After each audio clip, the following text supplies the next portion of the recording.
Air India express Mangalore airport पर land करने वाला था। ये एयरपोर्ट इंडिया के सबसे खतरनाक एयरपोर्ट्स में से एक है। एयर इंडिया रनवे पर टचडाउन तो किया, लेकिन ये प्लेन रुक नहीं पाया और एयरपोर्ट के बाहर एक खाई में क्रैश हो गया। देखते ही देखते ये प्लेन आग की लपटों में घिर गया। क्या हुआ था इस प्लेन के साथ? क्यों इसे रोका नहीं जा सका? कैसे एडवांस ब्रेकिंग सिस्टम होने के बावजूद भी इतनी बड़ी घटना घट गई? जानेंगे आज के इसी वीडियो में। 22 मई 2010 दुबई। वेदर कंडीशन क्लियर था, बारिश का नामो निशान भी नहीं था। बोइंग 737-800 मॉडल का एक प्लेन एयर इंडिया फ्लाइट 812 में 166 लोग सवार थे, जिसमें से 23 बच्चे और 6 क्रू मेंबर्स थे। ये प्लेन समुद्र को पार करके मैंगलोर इंडिया में पहुंच गया। ऊंचे पहाड़ पर्वतों से होकर ये प्लेन मैंगलोर एयरपोर्ट की तरफ बढ़ने लगा। दोस्तों, ये एयरपोर्ट पहाड़ पर्वतों से घिरे होने की वजह से यहाँ पर प्लेन को लैंड कराना बहुत मुश्किल हो जाता है। इसीलिए टेक ऑफ और लैंडिंग करने के लिए पायलट्स को खास ट्रेनिंग दिया जाता है। बिना एक्सपीरियंस कैप्टन के यहाँ पर टेक ऑफ और लैंडिंग कराना अलाउड नहीं है। पर फ्लाइट 812 के लिए डरने की बात नहीं थी, क्योंकि इस प्लेन को कैप्टन ग्लूसिका और फर्स्ट ऑफिसर हरविंदर सिंह उड़ा रहे थे। दोनों ही काफी एक्सपीरियंस पायलट थे और कैप्टन इस एयरपोर्ट में पहले भी कई बार टेक ऑफ और लैंडिंग कर चुका था। 5:27, मौसम बिल्कुल साफ था। एटीसी ने रनवे 24 पर लैंड करने को कहा। अब पायलट अपने ग्लाइड स्लोप को मेंटेन करने लगा। दोस्तों, ग्लाइड स्लोप बेसिकली रनवे के सेंटर लाइन से 2.8 से 3.5 डिग्री के बीच के एंगल को कहा जाता है और इसे आप ग्रीन कलर में देख सकते हैं। प्लेन को इसी ग्लाइड स्लोप के बीच से होकर लैंड कराया जाता है, तभी ये रनवे के स्टार्टिंग में लैंड कर पाएगा। अगर प्लेन ग्रीन एरिया के ऊपर से आता है तो ऐसे में प्लेन रनवे के काफी आगे जाकर लैंड करेगा। एयर इंडिया फ्लाइट 821 भी अपने ग्लाइड स्लोप से काफी ऊपर फ्लाई कर रहा था और ये उसके लिए खतरे की पहली घंटी थी। एटीसी ने फर्स्ट ऑफिसर को कहा कि आपका प्लेन ग्लाइड स्लोप से काफी ऊपर है। दोस्तों, जब कभी भी प्लेन्स अपने प्रोफाइल को मेंटेन नहीं कर पाते हैं, जब कभी भी वो अपने रास्ते से हजारों फीट ऊपर ही रह जाते हैं, तो ऐसे में पायलट एयरपोर्ट का एक चक्कर लगा के वापस आता है और तब तक प्लेन का एल्टीट्यूड भी कम हो जाता है। इसके बाद वो ग्लाइड स्लोप को फॉलो करते हुए सही सलामत लैंड कर सकता है। बात करें एयर इंडिया फ्लाइट 812 की, तो ये भी अपने ग्लाइड स्लोप से काफी ऊपर था। अब यहाँ पर इस प्लेन को भी गो अराउंड यानी कि एयरपोर्ट का एक चक्कर लगा के वापस आना चाहिए था, पर कैप्टन ने ऐसा नहीं किया। उन्होंने तेजी से प्लेन की एल्टीट्यूड को कम करना शुरू कर दिया। अब प्लेन दुगनी रफ्तार से रनवे की तरफ बढ़ने लगा, लेकिन वो फिर भी अपने ग्लाइड स्लोप को मेंटेन नहीं कर पाया और ये प्लेन रनवे के स्टार्टिंग से 5200 फीट आगे जाकर टच डाउन किया। रनवे की लंबाई 8000 फीट था और ये 5200 फीट आगे जाकर लैंड किया, यानी कि अब पायलट के पास सिर्फ 2800 फीट रनवे बचा था प्लेन को रोकने के लिए। इधर एयरपोर्ट में खतरे की घंटी बज चुकी थी।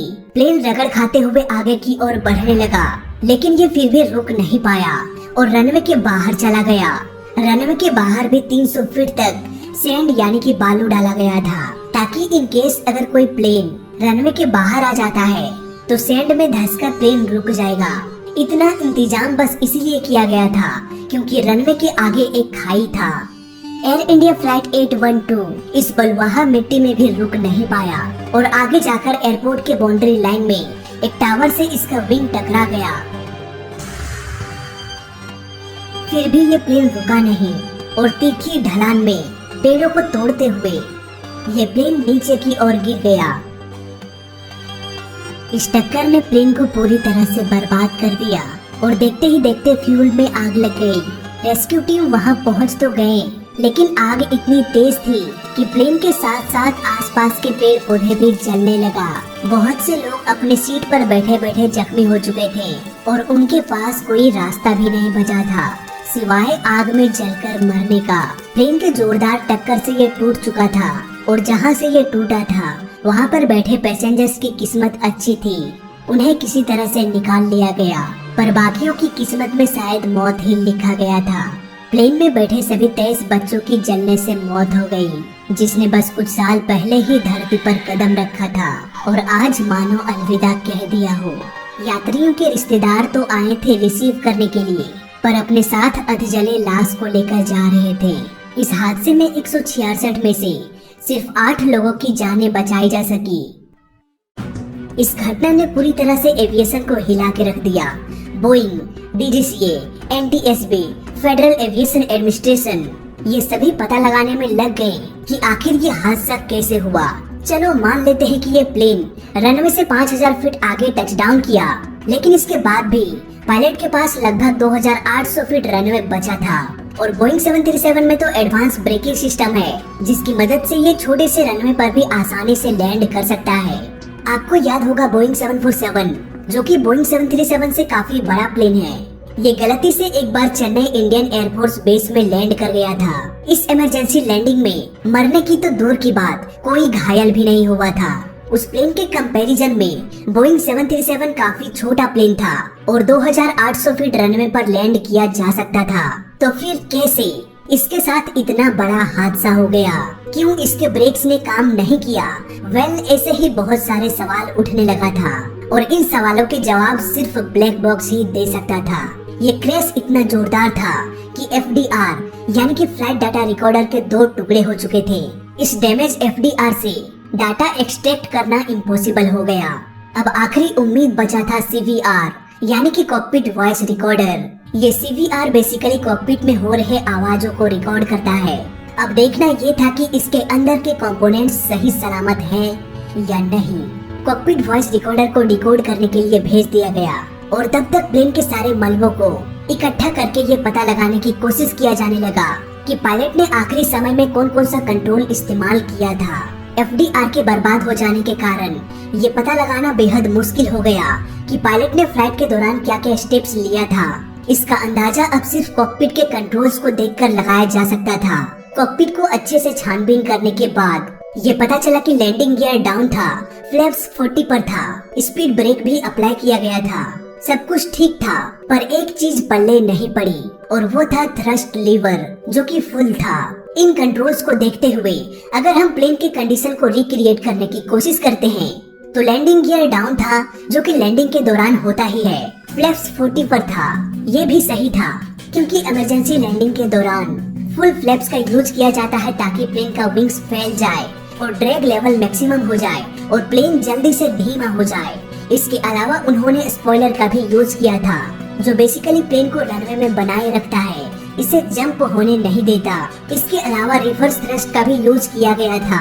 ये बेसिकली इंजन के एग्जॉस्ट गैस को आगे की ओर मोड़ देता है, जिससे कि प्लेन स्लो डाउन होने लगता है। इसके अलावा पायलट ने ब्रेकिंग लेवल 2 का इस्तेमाल किया था। अगर आप कॉकपिट में ब्रेक पैनल को देखेंगे तो यहाँ पर आपको 6 ऑप्शन मिल जाता है। ऑफ का मतलब होता है 0% ब्रेक लगेगा, 1 का मतलब है 25% ऑटोमेटिक ब्रेक अप्लाई होगा, 2 का मतलब है 50% और 3 का मतलब है 75%। वही मैक्सिमम का मतलब है 100% ऑटोमेटिक ब्रेक अप्लाई होगा। एयर इंडिया के पायलट ने ऑटोमेटिक ब्रेक को 2 यानी कि 50% में रखा था, जो कि मेरे हिसाब से बिल्कुल सही डिसीजन था। लेकिन प्रॉब्लम यहाँ पर सिर्फ एक ही था, उन्होंने थ्रस्ट लीवर को फुल करके रखा था। ये थ्रस्ट लीवर कार के एक्सीलरेटर की तरह होता है, इसीलिए लैंडिंग के वक्त इसे डाउन कर दिया जाता है ताकि इंजन और पावर प्रोड्यूस ना करे। लेकिन एयर इंडिया का थ्रस्ट लीवर मैक्सिमम पर था। इसको हम कुछ इस तरह से समझ सकते हैं कि सपोज एक कार है जिसे फुल्ली एक्सेलरेट किया जा रहा है। इंजन कार की स्पीड को बढ़ाने की कोशिश कर रहा है, लेकिन बढ़ा नहीं पा रहा क्योंकि एक्सेलरेशन के साथ साथ लगातार ब्रेक पेडल को भी दबाया जा रहा है। एयर इंडिया फ्लाइट 821 का पायलट कुछ इसी तरह की एक्टिविटीज कॉकपिट में कर रहा था, लेकिन क्यों? इसका जवाब अब सिर्फ कॉकपिट वॉइस रिकॉर्डर ही दे सकता था। अब इन्वेस्टिगेशन की टीम ने हर छोटे छोटे पार्ट्स को टेस्ट करना शुरू कर दिया, जिसका फ्लाइट कंट्रोल में योगदान होता है। ब्रेकिंग से रिलेटेड छोटे छोटे जॉइंट्स को भी टेस्ट किया गया, कोई तो सबूत हाथ लगे। कुछ महीने बाद कॉकपिट वॉइस रिकॉर्डर ने एक शॉकिंग इंफॉर्मेशन रिलीज किया और सालों की मेहनत के बाद इस केस को सॉल्व कर लिया गया। कॉकपिट वॉइस रिकॉर्डर से यह पता चला कि कैप्टन वुल्सी का मैक्सिमम टाइम कॉकपिट में सोए हुए थे। सोने की आवाज उनके माइक्रोफोन में साफ साफ सुनाई दे रही थी। इवन उस वक्त भी वो सोए हुए थे जब प्लेन मैंगलोर एरिया में दाखिल हो गया और लैंडिंग की तैयारी करने लगा। फर्स्ट ऑफिसर ATC से बातचीत भी कर रहे थे और साथ ही साथ प्लेन को कंट्रोल भी कर रहे थे।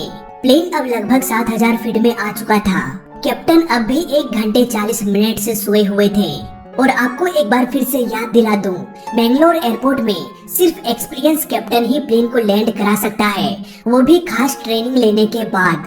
लेकिन एयर इंडिया फ्लाइट 821 का कैप्टन गहरी नींद में सोया हुआ था और फर्स्ट ऑफिसर ने कैप्टन को उठाने की कोशिश भी नहीं किया।